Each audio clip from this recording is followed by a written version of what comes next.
Yo, what's up? We're back, and this week we're here yet again to break down another UFC fight card. This week it's Jessica Eye versus Cynthia Calvillo in the main event. Kind of crazy, weird main event. Not a greatest fight, but decent card overall. There's some fights that I do like, some fights that, aren't the greatest, but like always, make sure you drop a comment down, tell me who you're betting on, tell me what you think of my picks once you hear them, and, make sure to drop a like down there as well. Subscribe to the channel if you haven't, and thanks everyone for watching. But the first fight of the night, it is a fight of two guys that are newcomers to the UFC, Anthony Ivy and Christian Aguilera. Obviously, if that name Anthony Ivy sounds a little familiar to you, it's because he was scheduled or almost scheduled to fight last week against Gerald Meerschaert. He stepped up, a couple days notice. That fight ended up not happening, but due to him stepping up last week, the UFC's given him a fight on the card the following week.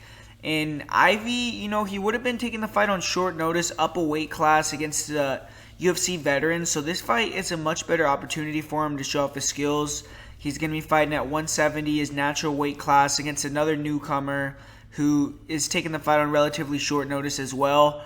So better chance for Ivy here to get the victory. He's going to be facing Christian Aguilera, who is 13-6. And I will say, Ivy has improved a lot. He's a tough guy. He has good cardio. He's tricky on the feet, but, I don't know about him on the feet. He's not that great. He does have decent movement. He's tall. He's long. He'll throw some jabs, some straight punches out there. Decent left hook. He throws it kind of off rhythm.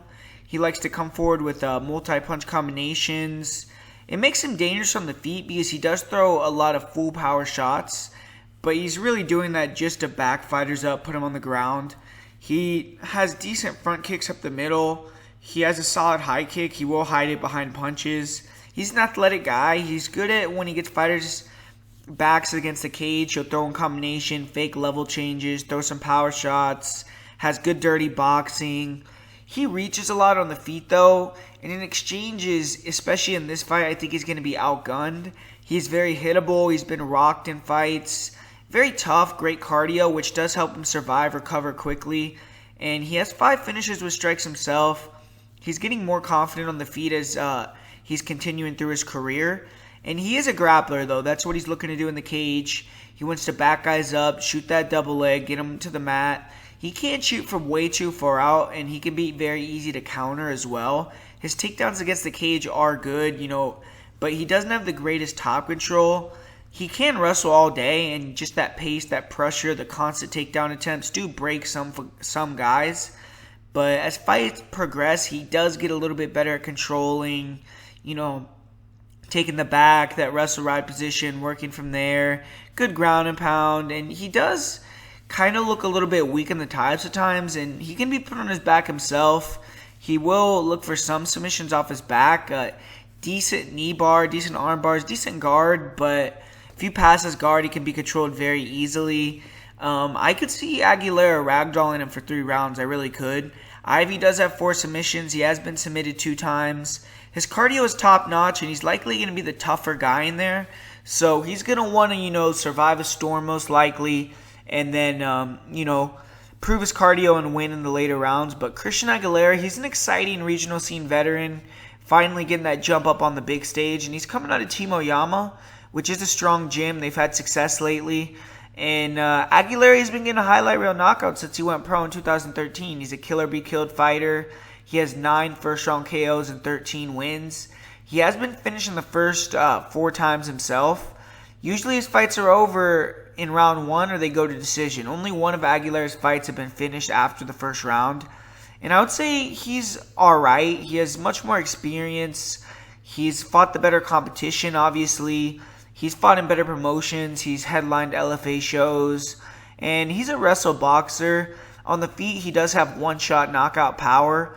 Decent jab, good forward pressure, good short hooks. He will counter with hooks, uppercuts. Comes out very hard and just tries to overwhelm and finish guys early with his power, with his explosiveness. He does throw some naked kicks that get him countered, get him taken down. He could struggle moving backwards, and he's kind of a defensive liability. He relies on his chin, his power too much. He can get stuck throwing one shot at a time. But when fighters, push him backwards and throw in combination, he can, catch that counter as well, but he's hittable, Questionable chin. He's been KO'd 4 times. And he has 10 knockouts, though. So, obviously, you have to respect his power in there. And he's a powerhouse, though. You can tell in the grappling. He likes to mix it up, especially once it gets past the first round. Good timing on his doubles. Decent takedowns against the cage. He's a grinder. He likes to get to half guard, side control, sit in dominant position, ride opponents out. When they do try to stand up, he is okay at, holding them down in the front headlock, wrestling ride position, mat returning them, decent back takes. He isn't a submission threat, though. Doesn't have any submissions in his career. Can be a little bit sloppy when he's trying to pass, get swept. He also can be taken down himself, and he slows down a little bit in the later rounds. Off his back, I've also seen him dominated a couple times, so not great off his back. He has decent get-ups against the cage, but against good ground fighters who can pass his guard, I think he's going to be in a lot of trouble. He did win his last fight by grinding out kind of a wrestling-heavy decision, and he's never been submitted, so, I think that is going to be tested against Ivy if this fight goes to the mat. But Aguilera is a fighter who can be winning the whole fight, make a mistake, and lose. Overall, he's a good athlete, big for the division, big KO power, solid grappling, good cardio. He's a good fighter. It's just small lapses in concentration, slight errors that get him finished against the higher level. Looking at this fight, I'm going to go with Aguilera. I think on the feet he's more composed, more power. He's more comfortable striking. I think he's more explosive. I do think he has a chance to turn Ivy's lights out in the first round. I also think he's the stronger wrestler. He has the better top game. Ivy, I don't see him getting a submission off his back. He needs to grapple hard, try to gas out Aguilera, but if Aguilera can get takedowns and control on top, how I think he kind of can, he shouldn't gas too hard. Looking at the resumes, like I said, Aguilera fighting at a better gym. He has more experience. He's main evented in multiple LFA shows. His record looks salty, but he's tested himself much more than Ivy has. I just think Aguilera will be able to win round 1 pretty easily, and I think he could bag a second round and even a third with wrestling. If he gets tired, Ivy starts to put it on him in the third round. I do think he has the toughness to survive, so I'm going to go with Aguilera here. He's the dog. I think these guys, obviously, I think the line should be a little bit closer, so I'm going to take Aguilera as the plus 160 underdog here. Up next here, we have an interesting fight. It is a rematch. Jourdain Griffin taking on Darrick Minner. These guys did rematch pretty recently, actually. It was before they came to the UFC, but I believe it was like 2017. And Jourdain Griffin, he did pick up that first UFC win the last time he came out there. He did lose 2 decisions in a row, but got a nice guillotine in February, so he's 1-2 now in the UFC. He was on his way to losing that fight as well. He found the finish, closed the show, and that's kind of how he beat Darrick Minner. It was similar fashion. Darrick Minner was dominating the fight, and Jourdain Griffin found a submission, finished it off, and got the victory.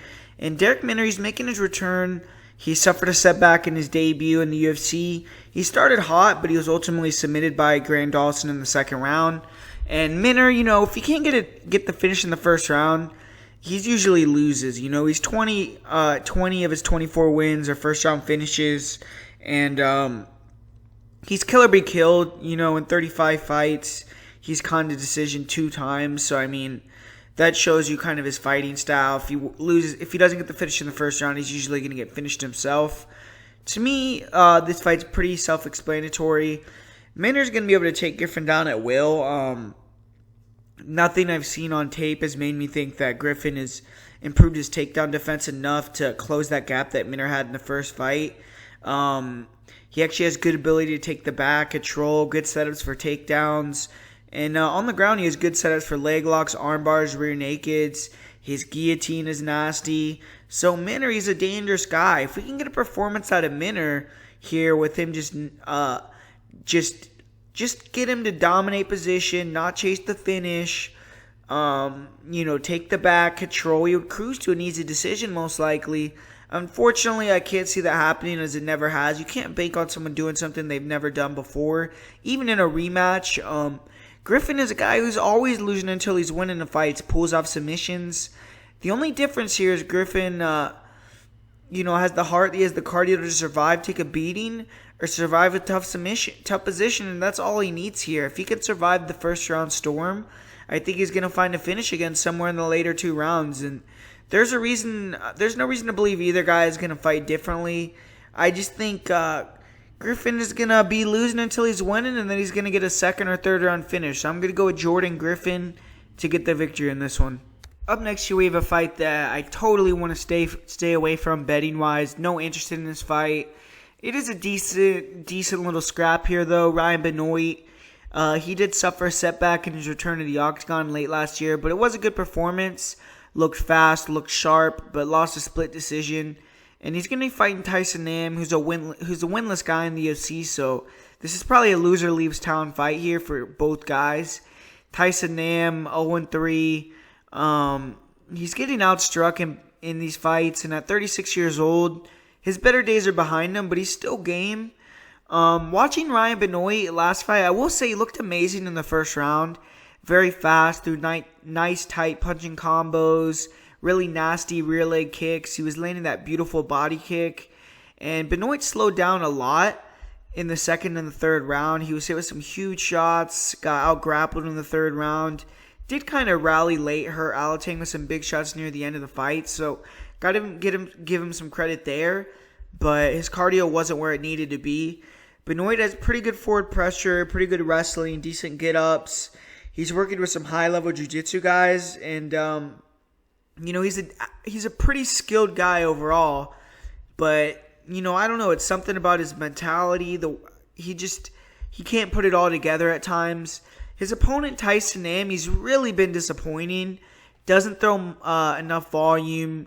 He lets a lot of weak jabs go. Doesn't throw power punches as much. And when he does, they just come one at a time. Pretty obvious. And he does have good takedown defense. He doesn't have takedowns. I don't see him being able to get the fight to the mat.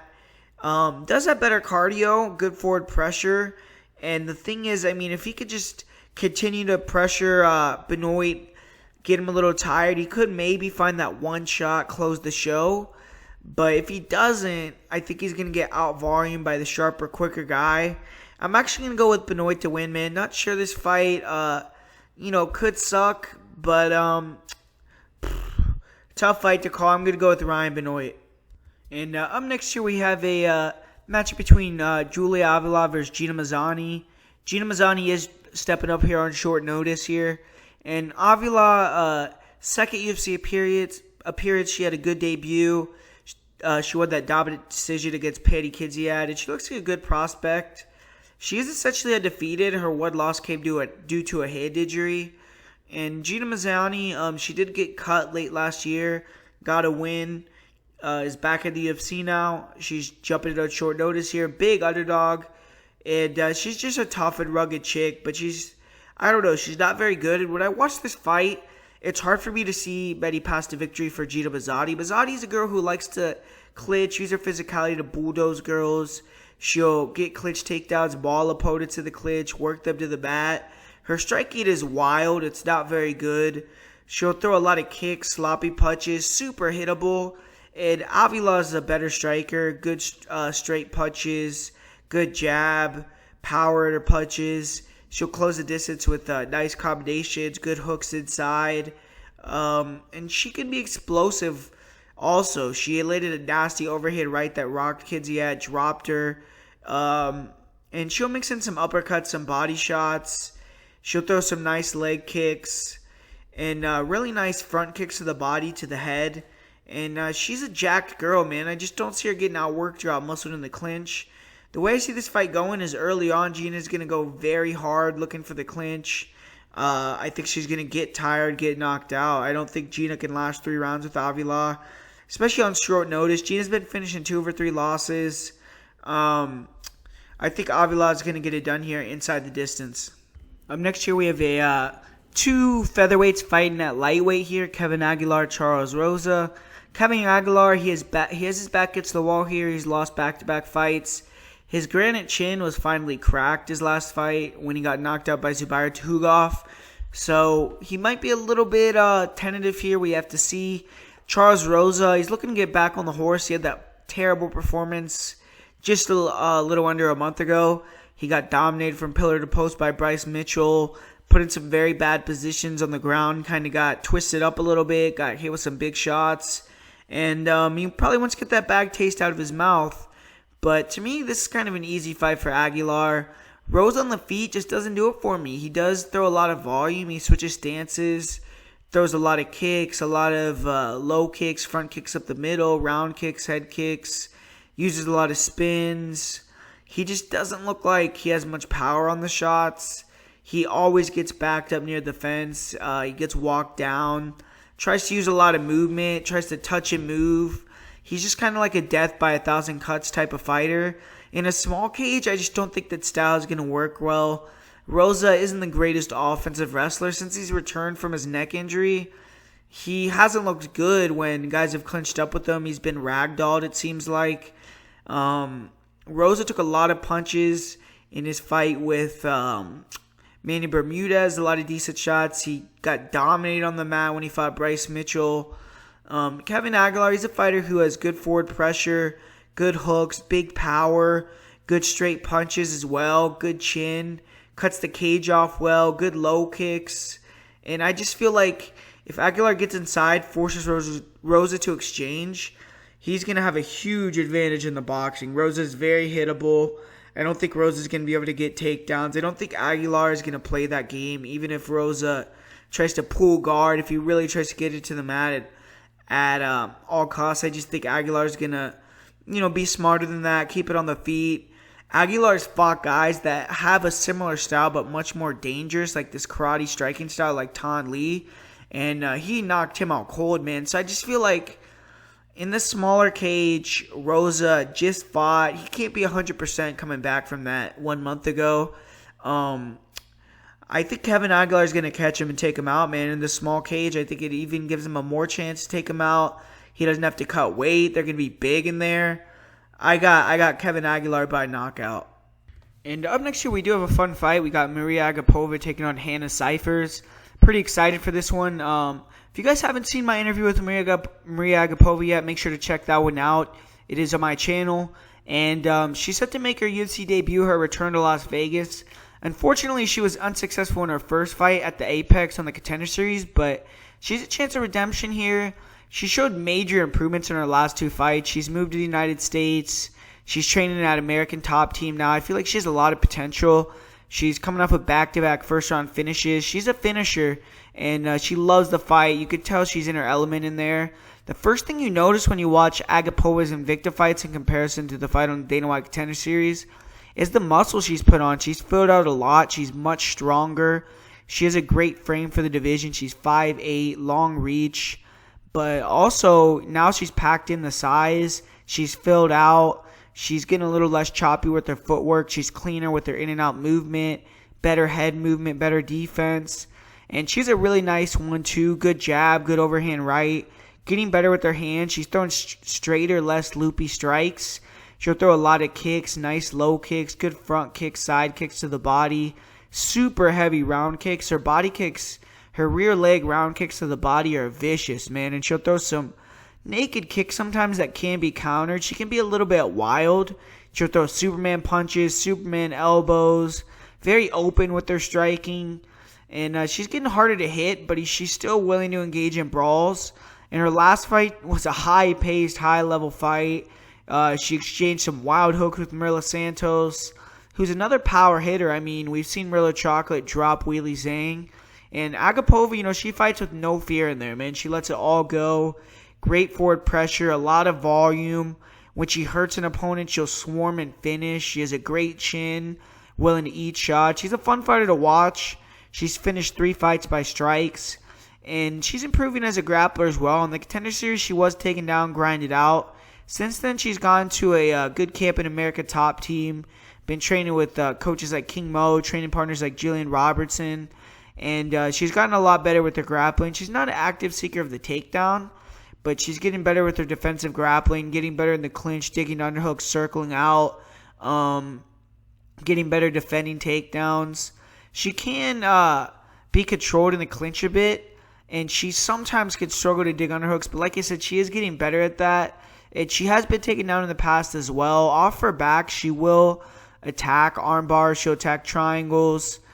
But when she fought Tracy Cortez, she was not able to stand up effectively. She continuously gave up her back. Cortez was able to take the back, keep her on the mat. She did show heart, and she was able to finally get up in the third round. She went for it a little bit. But in Agapova's last match, her opponent pulled guard, and she's a brown belt in jiu-jitsu, and she made a big mistake there because on top, Agapova is nasty, man. I mean, she rained down some big hammer fists, big punches, heavy elbows, and finished off Marilla Santos with a barrage of heavy shots.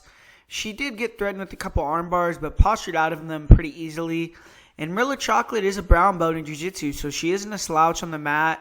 Agapova, she did have a really nice back take against Alexa Connors. She jumped on her back from standing after she hurt her with some body kicks, choked her out. When she can get the back, she's good at finishing. She has 3 submissions. She has finished 6 of her 8 wins. And she's very dangerous in the first round, 5 first-round finishes. But her cardio is very good, and she's there to fight, man. I mean, if there's some adversity, she's willing to fight through it. And Hannah Cifers making the quicker turn. She had the loss to Mackenzie Dern a couple weeks ago, and Cifers, she got finished with the leg lock. She's one of the smallest girls in the UFC. Now she's moving up to 125, taking on a huge flyweight. And, man, I mean, watching this fight, got to go with Agapova all day. She's going to be the much bigger fighter. She's going to have an 8-inch reach advantage. Cifers' game is usually all predicated in countering with straight shots before she gets inside throws hooks. I don't see her being able to counter with the 8-inch reach disadvantage. Agapova has nasty body kicks. I think they're going to be readily available for her here in this fight. Agapova throws straight punches. I think she's going to be tagging Cifers. I think Cifers won't be able to find her range. We've seen as well, Cifers is deficient with her ground defense. She got destroyed by Angela Hill. Hill kind of elbowed a head through elbowed a hole through her face. And, Cifers didn't show good technique, no mount escape. She got finished quickly. In her last match, she once again showed poor fight IQ, poor technique, got submitted again. I don't see Hannah surviving 3 rounds with Mariya. Mariya will land a big body kick, swarm, take her out by submission, ground and pound, standing TKO. I just think she's too good, too big. I think she's going to take out Hannah Cifers. So I'm going to go with Mariya Agapova to get the victory. Next to a fight I'm not going to spend too much time on. Jourdain Espinosa taking on Marc De La Rosa. They're going to be fighting at 135, or I believe 135. And Espinosa, he's lost 2 in a row. He did get the win in his debut in the UFC, but he's 1-2 now. I think this is probably a loser leaves town match. Marc De La Rosa, he's lost 3 in a row, 2-4 in the UFC. He got knocked out very badly in his last fight. And, man, I mean, this is a tough fight for me to call because I do believe that when you look at the athleticism of these two guys, Jourdain Espinosa is the way better athlete. I believe he has the better wrestling as well. I think he hits harder. He's much faster. And he's probably going to be able to touch and move on Marc De La Rosa pretty effectively. He has a good jab, decent straights, good power as well. And he can always go back to that wrestling, get the takedowns, I believe, if he really needs to. And for Marc De La Rosa, it's going to be about the forward pressure. I would say he has the better boxing. He has decent hooks. He'll throw punches in combination, punches and bunches inside.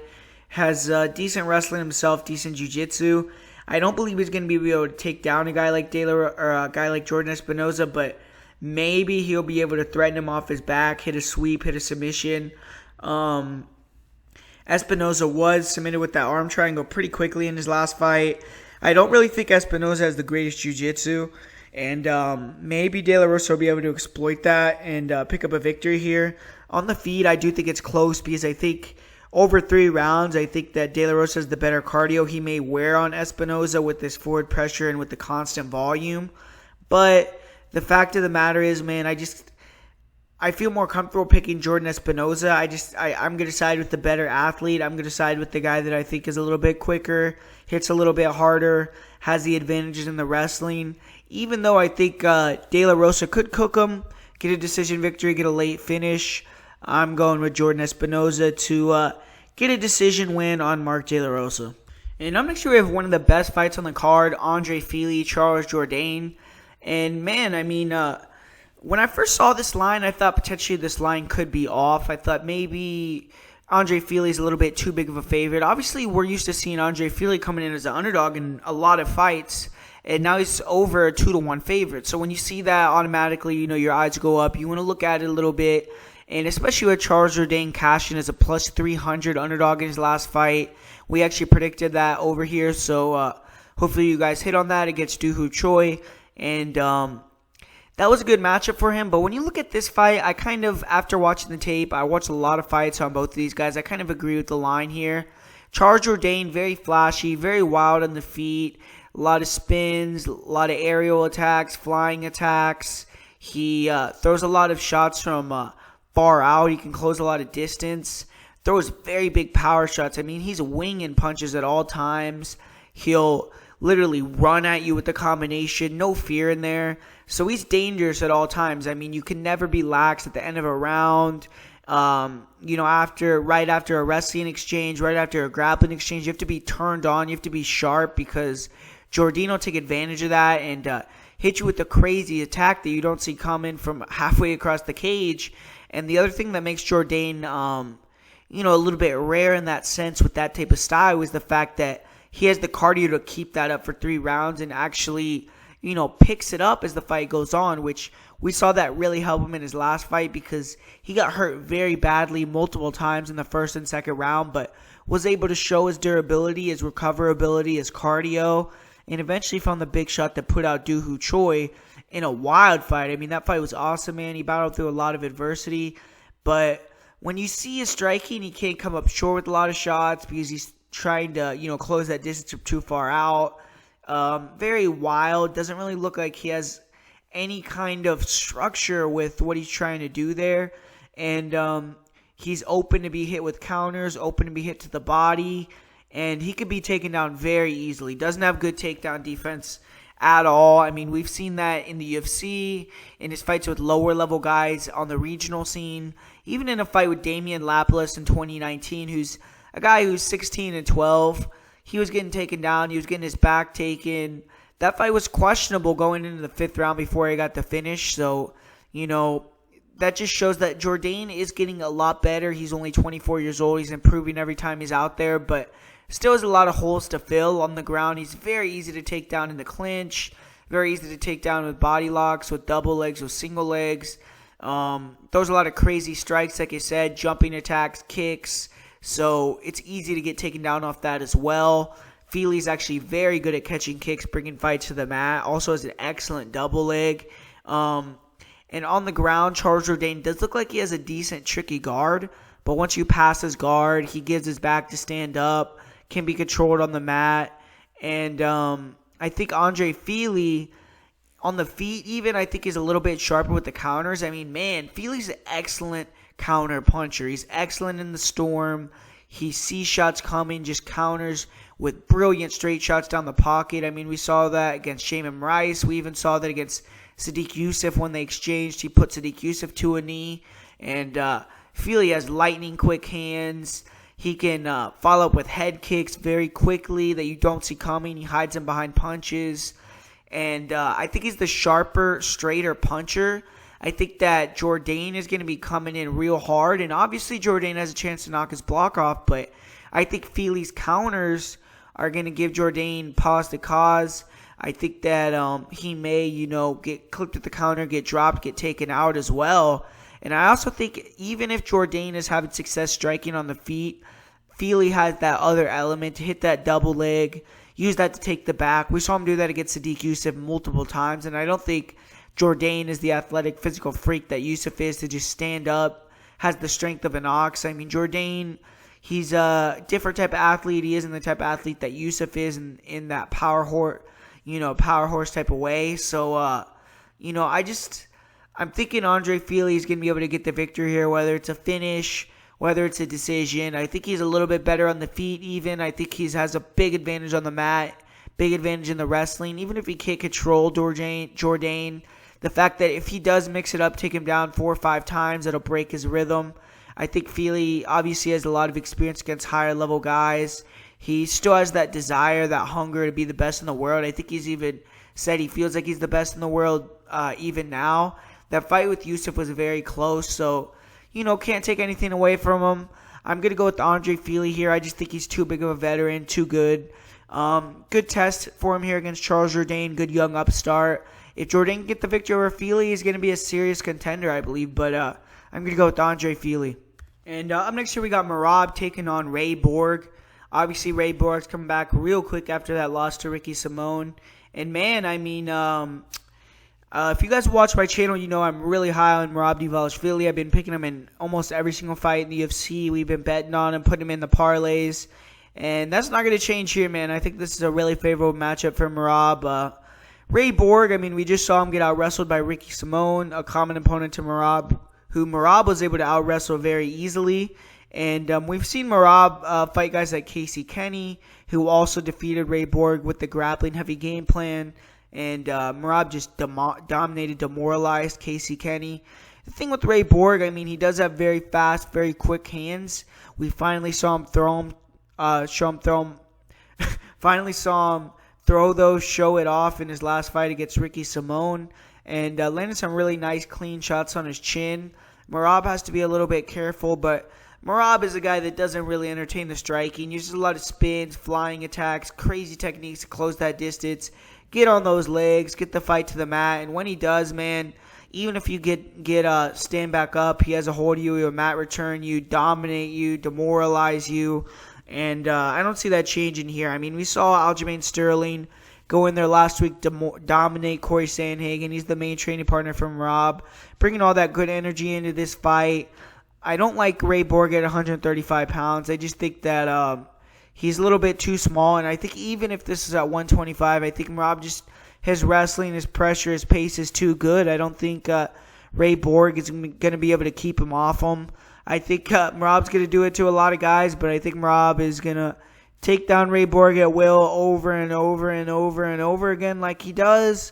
Get another 5-10 takedowns in the fight, dominate, and cruise to an easy decision victory.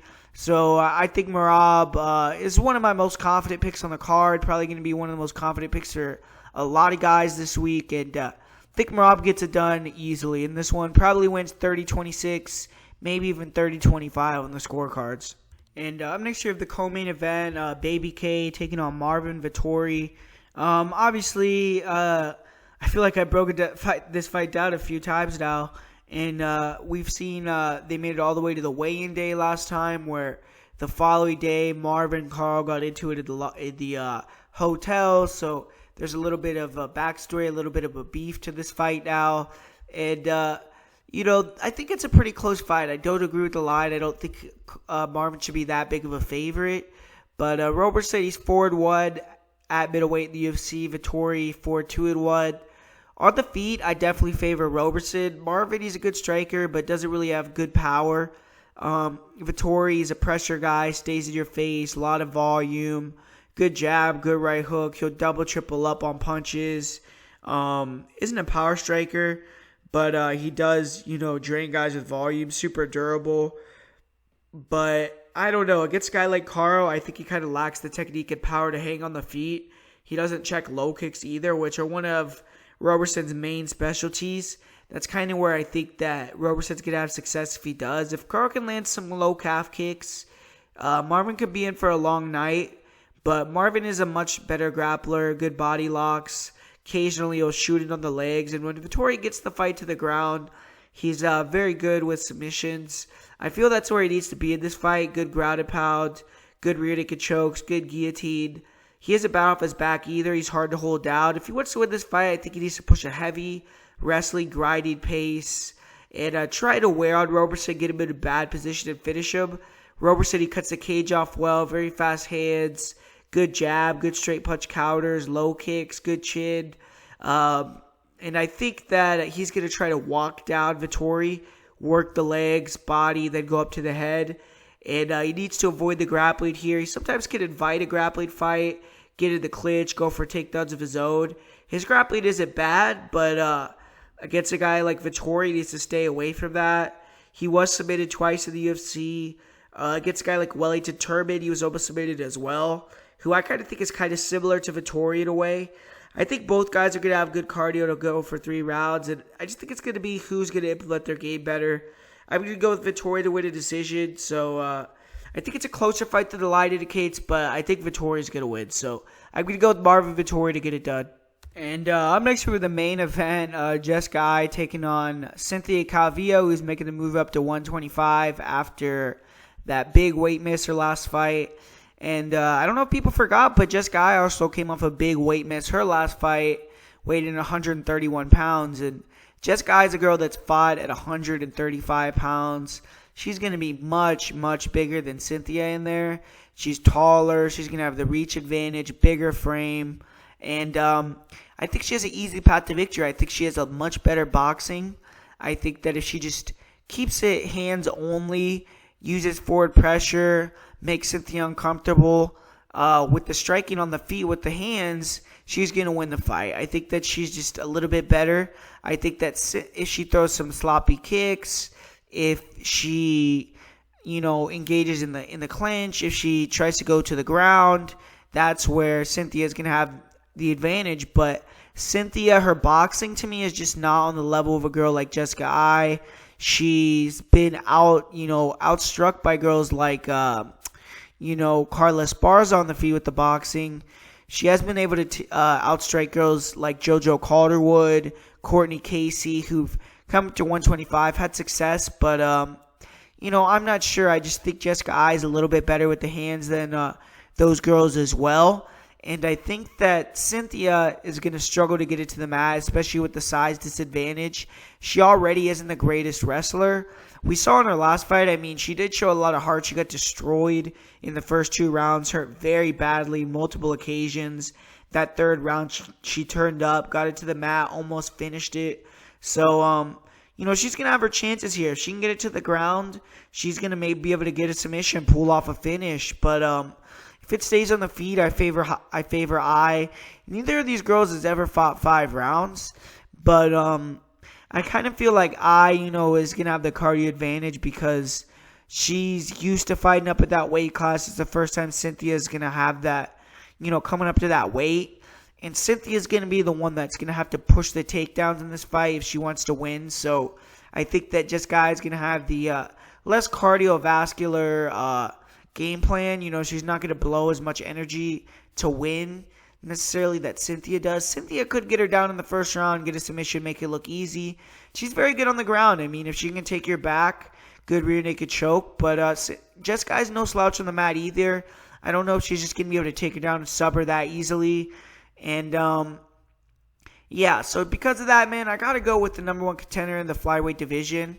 I don't think Cynthia's going to be able to come up here and just take that spot from Jessica Eye. I think Jessica Eye should get the victory here. It's never a sure thing with these type of fights, especially with a girl like Jessica Eye, but definitely think she should get the win. I think she's been fighting and defeating better competition. Obviously it's arguable with Marina Rodriguez is a very good fighter that Cynthia fought last time, but girls like Botelho, things like that, I don't think they're on the level. Courtney Casey of like the Arojos, the Joanne Calderwoods, the Kayla Chukagians. So I think Eye's been fighting the higher level competition. I think Eye is hungry. I think she's going to get it done here. So I'm going to go with Jessica Eye to get the win. Just better boxing, size difference. But so for the most confident pick of the week, I'm going to say, I'm going to say Andre Fili because he's not that big of not as big of a favorite as like the Julia Avilas and the Merabs, even though I do have more confidence in those people. And for the parlay of the week, for this week, I'm going to say to do a parlay with Merab Dvalishvili, Julia Avila, and Kevin Aguilar. That is a plus money parlay. It's 3 people, but I like the parlay. I think all 3 are going to win. I don't see a lot of passive victory for their opponents. So that's a parlay that I like this week. Once again, Merab, Julia Avila, and Kevin Aguilar. So put that one in if you have confidence in that one as well. If you don't, tell me what bets you're putting on, what you think, why you disagree with my picks. And thanks for watching, guys. Like I said earlier in the video, make sure to drop a like, put a comment down. Subscribe if you're not subscribed to the channel. Check out that Mariya Agapova interview. And if you want to support the channel, I do have packages on MMA Odds Breakers available, full card picks for betting. I'm feeling pretty good this week. I think we're going to win. So if you want to jump on that train as well, that would be very helpful. It just helps the show, makes it get better. We're going to put all that money back into the YouTube channel. So thanks for watching, guys. Thanks for supporting. Let's try to get to 10,000 subs by the end of the year. You guys are awesome. And let's make this money on this card.